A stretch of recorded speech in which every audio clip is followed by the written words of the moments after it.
নমস্কার বন্ধুরা, আরও একটা নতুন ভিডিও নিয়ে আপনাদের সামনে হাজির হলাম।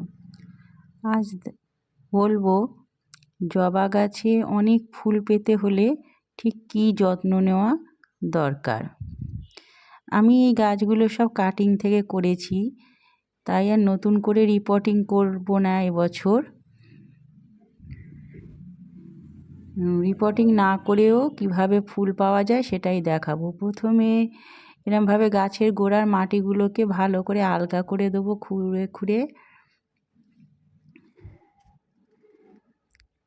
মাটি আলগা হয়ে গেলে এবারে মাটি কিছুটা গোড়া থেকে এইভাবে তুলে নেব, নিয়ে রাখবো।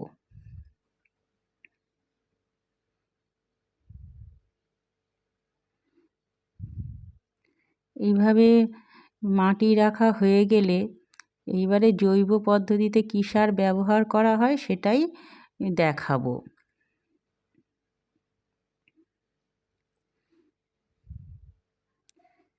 এইবারে কিছু কলার খোসা নেব। এইভাবে এর আগের দেখিয়েছি যে জলে ভিজিয়ে তরল সার করা।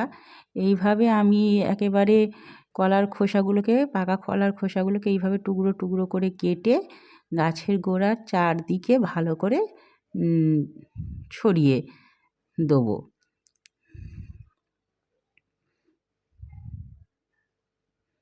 কলার খোসা ভীষণ ভালো একটা সার, গাছে ফুল আনতে খুব ভালোভাবে সাহায্য করে।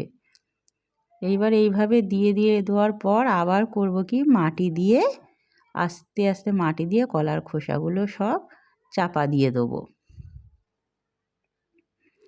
এবার এতে যখন জল পড়বে আস্তে আস্তে কলার খোসাগুলো থেকে সার আপনি গাছের মাটির সাথে মিশে যাবে।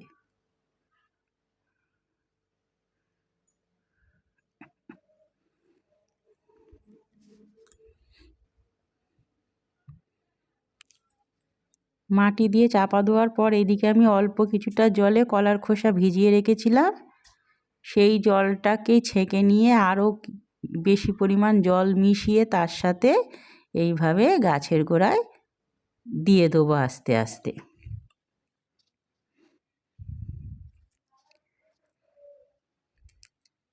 গাছের গোড়ায় জলটা দেওয়া হয়ে গেলে এইবার আমি গাছটাকে একটু ছায়াযুক্ত জায়গায় রাখবো। তারপর কিছুদিন পরে দেখবেন কীরকম ফুলে ফুলে গাছগুলো পরিপূর্ণ হয়ে গেছে। আমি অন্তত এইভাবেই পরিচর্যা করি জবা গাছের, আর আমার পদ্ধতিটাই আমি আপনাদের সামনে তুলে ধরলাম। ভিডিওটা ভালো লাগলে অবশ্যই লাইক, কমেন্ট আর শেয়ার করে দেবেন। অসংখ্য ধন্যবাদ।